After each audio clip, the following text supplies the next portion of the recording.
Oh, Kind of a turn of events, oh huh? my word. What's up, everybody? Welcome back to our channel. For those of you who are new, welcome for the first time. And we're talking about goats again today. The day has arrived. We are taking them to the butcher. But we've got some things to do before we leave here in just, hopefully the next half hour or so. So let me show you what we're gonna have to do first. If you watched our previous video about the goat preparation, you saw me get a place ready to haul them to the butcher. We called the butcher just a little while back just to finalize things, get everything nailed down, where we had to be and when. They were able to take all 5 goats and butcher them on the same day, which was a huge praise, just considering how booked out with other butchering jobs that this packing place was.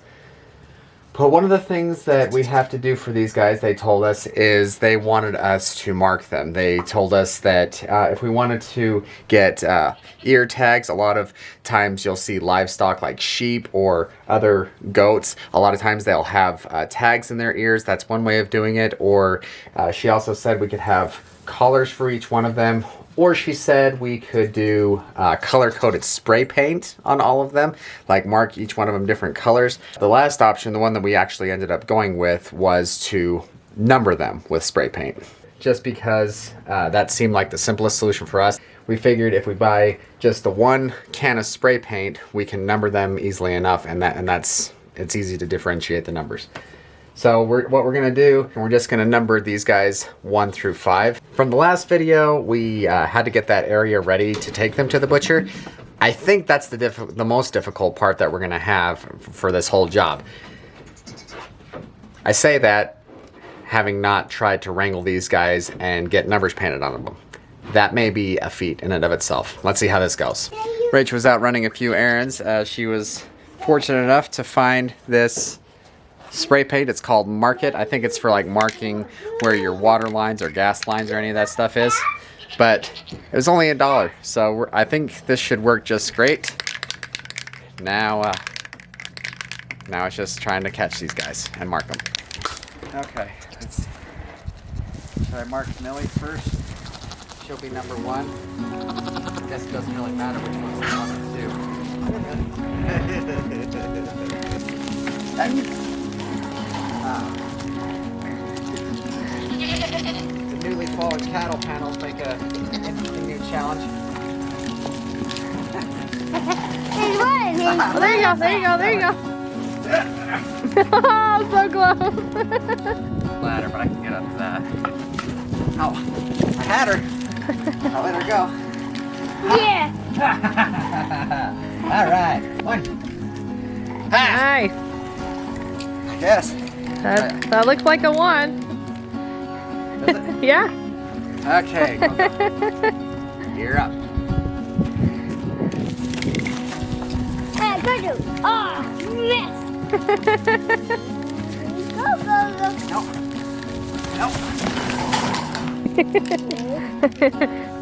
Come on. Come on. It's like you versus Coco. Who's gonna win? Oh!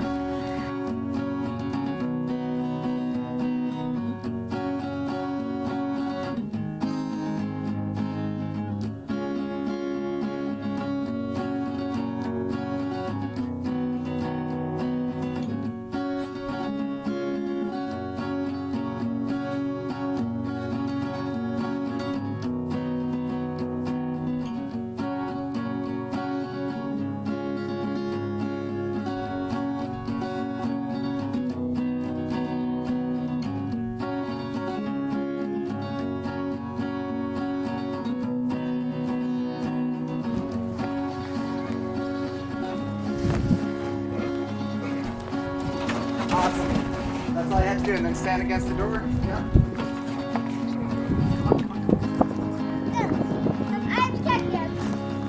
All right.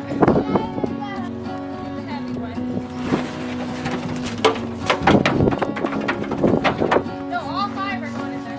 Really? No.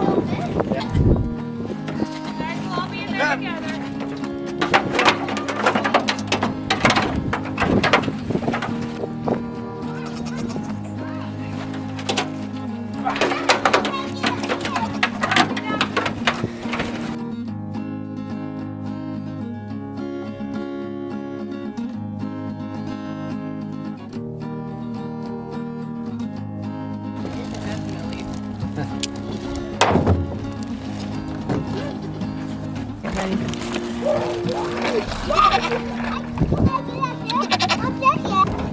guys look comfy in there.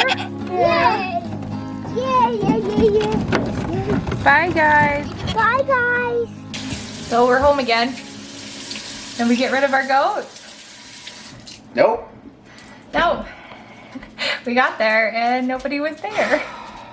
We waited for an hour and nobody showed up. This place has good reviews. It does. Look at the reviews. We called them 3 times and no answer. Nothing, so. The ladies that you talked to seemed super sweet, professional, like she was going to be there. Yeah. So 6 at the latest. And nothing. We showed up early. we did. Which is uncharacteristic for us. We never do that. So I'm gonna give them a call again in the morning. They open at 8. We ended up having dinner at the butcher house. Yeah. Yeah. That was fun. I'm sure we'll be able to look back on all this and laugh sometime in the future. Yep. All right, well, we'll see you in the morning and see what happens.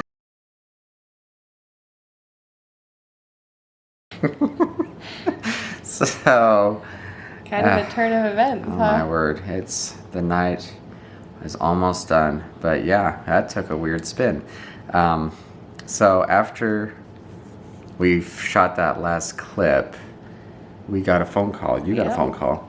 At about 8:30 at Missed night. the phone call, because we were putting the little one down, and came back out and didn't recognize the numbers. I wonder if that was them because they also left a voicemail. Yep. So checked her voicemail. That was the lady from the packing place. Uh-huh.